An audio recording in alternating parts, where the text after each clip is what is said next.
Welcome back to my English class. In this class we discuss about to have.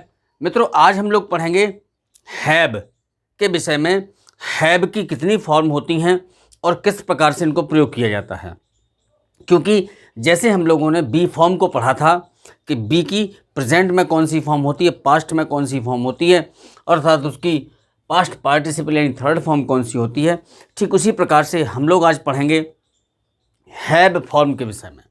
मित्रों, to have वैसे ही form बदलती है जैसे कोई फाइनाइट वर्ब किसी टेंस में फॉर्म बदलती है।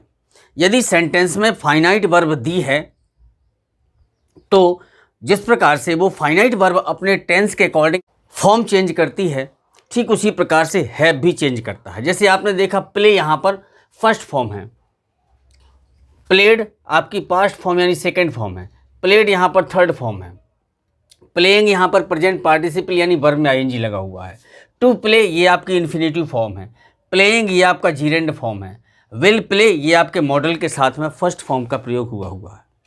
इसका मतलब है कि अगर सेंटेंस में फाइनाइट वर्ब है और वो भी जितने रूपों में अपने आप को बदलती है, ठीक उसी प्रकार से सेंटेंस के अंदर हैव भी अपने रूपों को बदलता है। तो चलिए मित्रों, देखते हैं कि हैव अपनी फॉर्म को किस प्रकार से बदलता है। जैसे हैव की प्रेजेंट फॉर्म होती है हैज़ और हैव। जैसे हमने बी फॉर्म में देखा था इज आर एम आपकी प्रेजेंट फॉर्म थी, तो हैव की प्रेजेंट फॉर्म फर्स्ट फॉर्म होती है हैज़ हैव, हैव की पास्ट फॉर्म यानी सेकेंड फॉर्म होती है हैड, हैव की पास्ट पार्टिसिपल यानी थर्ड फॉर्म होती है हैड। उसी प्रकार से हैव की प्रेजेंट पार्टिसिपल यानी वर्ब में आईएनजी लगा दें तो हो जाएगी हैविंग। उसी प्रकार हैव का इन्फिनेटिव टू हैव बनेगा और हैव का जीरेंड बनेगा हैविंग, और अगर हैव को आप किसी मॉडल के साथ प्रयोग करेंगे तो बनेगा केवल हैव। आप कहें यहाँ पर हैज प्रयोग नहीं हो सकता का, तो नहीं हो सकता है, क्योंकि किसी भी मॉडल के साथ में base form of the verb का प्रयोग होता है, जो उसकी बेस फॉर्म होगी उसी का इस्तेमाल होता है। तो मित्रों, ये इस प्रकार से आपके हैव की इतनी फॉर्में चेंज हुई। इसमें एक बात ध्यान देने की और आवश्यकता है कि आपने देखा होगा प्राइमरी ऑक्सिलरीज में जो टू हैव होता है, यानी हैव जो बेस फॉर्म होती है, ये आपकी दोनों तरीके से काम करती है। यानी ये हेल्पिंग वर्ब के रूप में भी काम करती है और मेन वर्ब के रूप में भी काम करती है। हमें इस वीडियो में देखना है कि पहली बात तो इन फॉर्मों के हिसाब से हम कैसे इनको इस्तेमाल करें, ठीक है। इसमें यह भी देखेंगे कि ये कहाँ पर मेन वर्ब के रूप में काम कर रहा है और कहाँ पर हेल्पिंग वर्ब के रूप में काम कर रहा है, ठीक है मित्रों। कुल मिलाकर अगर सेंटेंस में फाइनाइट वर्ब दी होगी तो फिर ये आपका हेल्पिंग वर्ब में काम करेगा, अगर फाइनाइट वर्ब नहीं दी होगी तो फिर ये मेन वर्ब में काम करेगा। चलिए, पहला जैसे आप प्रेजेंट फॉर्म में देखा हैज हैव, ठीक है, इसका मतलब होता है रखना या पास है। हैज हैव का अगर आपने पहला एग्जाम्पल देखा कि आई हैव अ बुक, यहाँ पर क्या हुआ, हमने हैव लगाया, इसमें कोई फाइनाइट वर्ब नहीं है तो ये यहाँ पर मेन वर्ब के रूप में काम किया। आई हैव अ बुक, मेरे पास एक किताब है, ठीक है।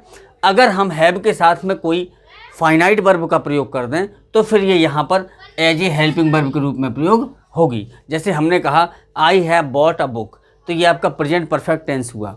इसका मतलब है कि ये जो बॉट है, बाई की बॉट, ये से थर्ड फॉर्म है और ये यहाँ पर ये क्या है, फाइनाइट वर्ब है जो टेंस के अकॉर्डिंग अपने रूप को बदल। दूसरा है past form. Past form to have की क्या होती है, हैड होती है। हैड की सेकेंड फॉर्म है ये, हैव की सेकेंड फॉर्म हैड है ये।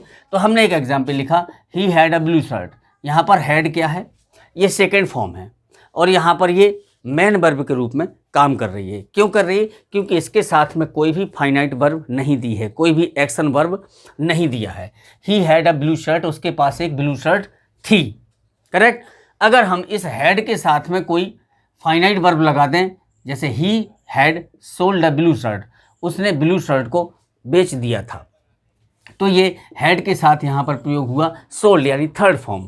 कहने का आशा है जब भी हैव के साथ थर्ड फॉर्म का प्रयोग होगा, हैड के साथ थर्ड फॉर्म का प्रयोग होगा, तो फिर डेफिनेटली वो हेल्पिंग वर्ब के रूप में ही काम करेगा। तो ये आपका he had sold a blue shirt, तो यहाँ पर हैड क्या हुआ, ये हेल्पिंग वर्ब के रूप में काम किया क्योंकि इसके साथ में फाइनाइट वर्ब लगा हुआ है। तीसरा पास्ट पार्टिसिपल यानी थर्ड फॉर्म। हैव की थर्ड फॉर्म क्या होती है, हैड होती है, ठीक है। और इसकी थर्ड फॉर्म का प्रयोग कहाँ होता है ये भी देख लीजिए। जैसे मैंने लिखा he would have had money, उसके पास पैसा होता। वुड हैव आपने देखा होगा ये वुड हैव हेल्पिंग वर्ब है, इसके साथ में ये जो हैड आया ना, ये हैड इसका हैव का थर्ड फॉर्म है। चूँकि वुड हैव के साथ थर्ड फॉर्म का प्रयोग होता है। Would have, should have, must have, may have, can have, might have, तो ये सारे जो भी हैव के साथ जुड़ी हुई कोई भी मॉडल्स होती है उसके साथ में आपको थर्ड फॉर्म, तो यहाँ पर हैड का जो प्रयोग हुआ वो एज ए थर्ड फॉर्म में हुआ। क्या हुआ? He would have had money, उसके पास पैसा होता। ये अधूरा सेंटेंस है। अगर हम इसे कह देते कि यदि उसने कठिन परिश्रम किया होता तो उसके पास पैसा होता। If he had worked hard तो क्या होता? He would have had money. चौथा देखें, ये प्रेजेंट पार्टिसिपल वर्ब में आईएनजी होता है। तो आपने हैव में भी देखा कि हमने हैविंग कर दिया यानी आईएनजी लगा दिया। इसका मतलब ये कंटिन्यूअस फॉर्म है। ठीक है, कंटिन्यूअस फॉर्म का मतलब ये किसी भी कंटिन्यूअस में इसका प्रयोग हो सकता है। इसका बहुत विस्तार है। हैविंग की जानकारी वैसे विशेष डिटेल में होनी चाहिए। तो मित्रों अभी मैं हैविंग का केवल एक एग्जाम्पल दूंगा, इसके बाद मैं नेक्स्ट वीडियो हैविंग पर पूरा डिटेल से दूंगा। इसलिए जिन मित्रों ने सब्सक्राइब ना किया हो तो मेरा चैनल सब्सक्राइब कर लें, घंटी वाला बटन भी दबा लें ताकि उनको मेरा हैविंग वाला अगला वीडियो तत्काल प्राप्त हो सके। तो मित्रों हैविंग है, हैविंग का मतलब कंटिन्यूअस फॉर्म है। जैसे मैंने कहा I am having a car, am के साथ आईएनजी लगा, ये यहाँ पर मेन वर्ब के रूप में काम कर रहा है। हैविंग आईएनजी लगा है। ठीक है, मेरे पास एक कार है आप यूँ कह सकते हैं, या मैं एक कार लिए हुए हूँ। ठीक है, तो I am having a car, आप आई हैव ए कार भी कह सकते हो, but we are using as a continuous form, so I am having a car. अगला है इन्फिनिटिव यानी टू प्लस वर्ब की फर्स्ट फॉर्म यानी टू हैव। ठीक है, जैसे आप कह दें कि to have a horse is not easy, to have a horse, ये है आपका टू हैव के साथ में नाउन जुड़ा हुआ है। ठीक है, घोड़ा रखना, चूँकि आपका इन्फिनिटिव या जीरेंड का अर्थ हिंदी में क्या निकलता है? ना नी ने से। क्या निकलता है? दोनों का ना नी ने। टू हैव अ हॉर्स या having a horse is not easy, घोड़ा रखना आसान नहीं होता है।